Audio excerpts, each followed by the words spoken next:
Welcome back. My name is Steve Luchon. I want to talk to you about the struggles of cold water diving. This is coming from personal experience. I just recently got back from a dive trip in Ohio where it was a wind chill of 5 degrees. We were cold. We struggled getting in the water. We struggled getting out of the water. So I want to talk to you a little bit about that. I also have some pretty awesome footage of our dives. You're not going to want to miss it. All right, let's get started. I'm here at Gilboa Quarry. It is 10 degrees outside. We have 2 hours and 57 minutes on the dot that we have to spend underwater because my friend Brian is hitting 50 hours on his rebreather. He's diving the same rebreather as me. It is the Dive Right Optima CM. It's a chest mounted rebreather. We also call it the Choptima. And if you look, he's doing his pre-breathe right now. So it is going to be a cold one. Wish us luck. We'll see how it goes. It's a race against the clock at this time. You see Brian trying to get his gear on as fast as possible. We had a wind chill of 5 degrees. Our air temperature was 10 degrees with a max temperature of 15 degrees Fahrenheit that day. We ended up having to cancel our first dive because my inflator actually froze up. Here is some footage from that first dive. It's amazing when you get in 38 degree water, it actually feels warm when the air temperature is that cold, but it's short-lived. Pretty soon, your fingers start to go numb. You see me moving my fingers there? Yeah, I'm trying to keep the blood flowing, and my toes started feeling tingly, and eventually your core temperature starts to want to drop. You have to be careful. People go hypothermic in these temperatures very easy. A lot of guys will invest in heated undergarments and gloves. I do highly recommend them, although they are very expensive. Look at the clarity. The visibility today was unbelievable. Right now we're swimming through the airplane, looking at the cockpit. Now we're about to go through the helicopter. If you've seen any of my previous videos, I swim through this thing a lot, but I bet you haven't seen it this clear. This time of year is amazing. There's not a lot of fish, there are some. They'll come out in the spring. Right now we're swimming past a structure called the tower. It's about 45 to 50 feet of water. The temperature of the water throughout the entire quarry right now is pretty much 38 degrees. There's no thermocline, there's no relief. I usually keep my dives around 45 minutes.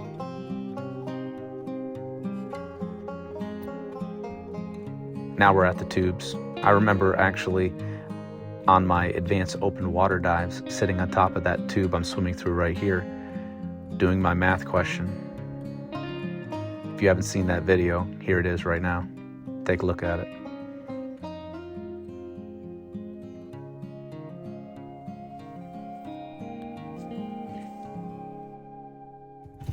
So I'm gonna show you how cold it is outside right now.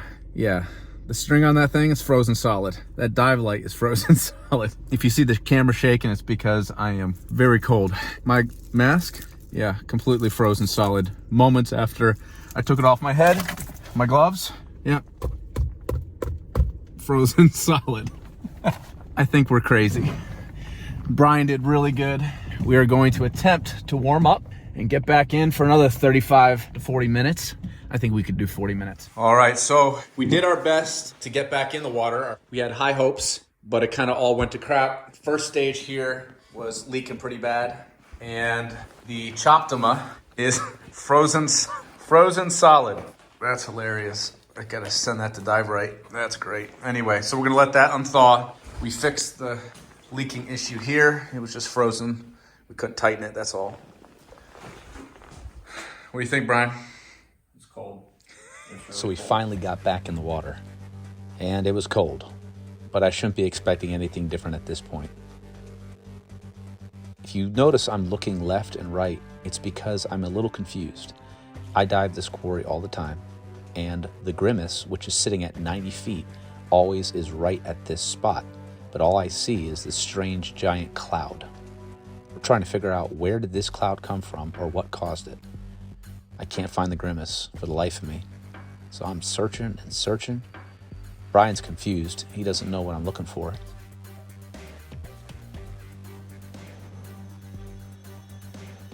As I'm looking and I'm looking at my compass, I start to realize the Grimace is right here.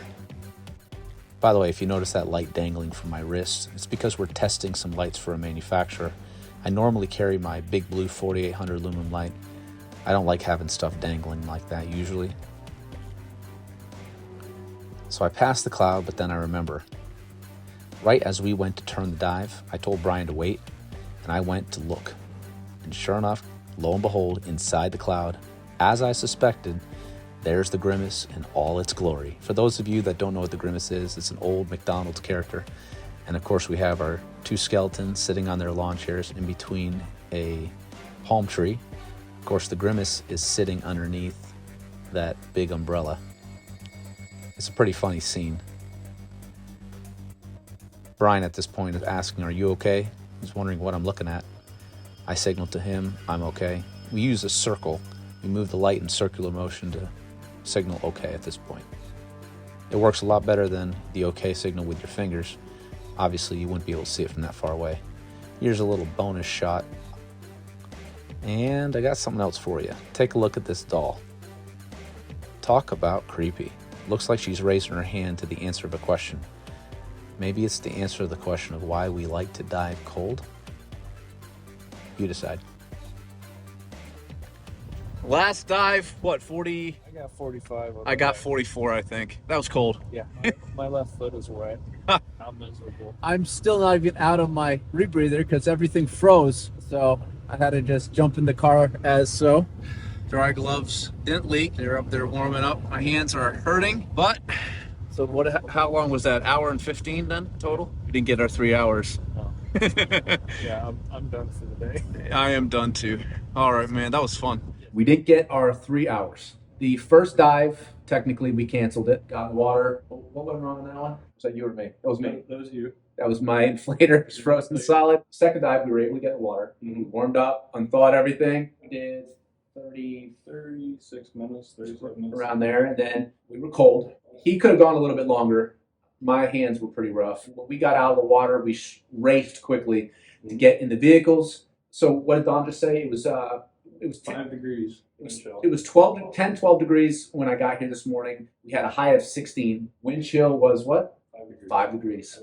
That's cold. Okay. People have no idea what it takes to do a dive like this. We fought for that hour and a half, harder than I've ever fought all year to dive. That was rough getting out of the water. The hardest part is getting in and getting out. The dive is the easiest part and the warmest part.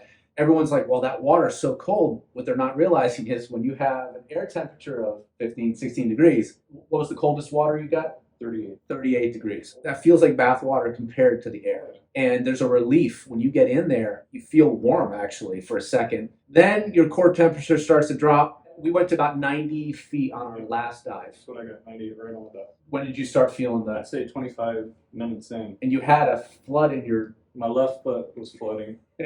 So I can't even count the amount of things that just like went to crap during this dive. Normally I do 3 strikes and I'm out. He wanted or needed to get at least 3 hours today. So we were really struggling and just fighting for it. I wasn't going to push the limits anymore. This was it. Well, you did good. And you look great under there. Good diving with you. That's it, man. Awesome. So we didn't hit the 3 hour mark that Brian needed for his 50 hours on his rebreather today. We were a little bit bummed, but at the same time, it was incredibly cold. So I'm pretty proud of ourselves for even getting the dives that we got in. I think he's probably a little bit bummed, but you know what? I was actually proud of the guy because at the end he said, no, I'm done. He knew his limit. A lot of new divers, I find that they don't know their own limits. You just got to know when to say no, when enough is enough. We had a lot of things go wrong today just because of the cold, things freezing up. That was really all of the issues. I'm going to go get out of this stuff. I'm going to go get dried off, warmed up. A nice dinner sounds good. You be safe, and I'll see you in the water.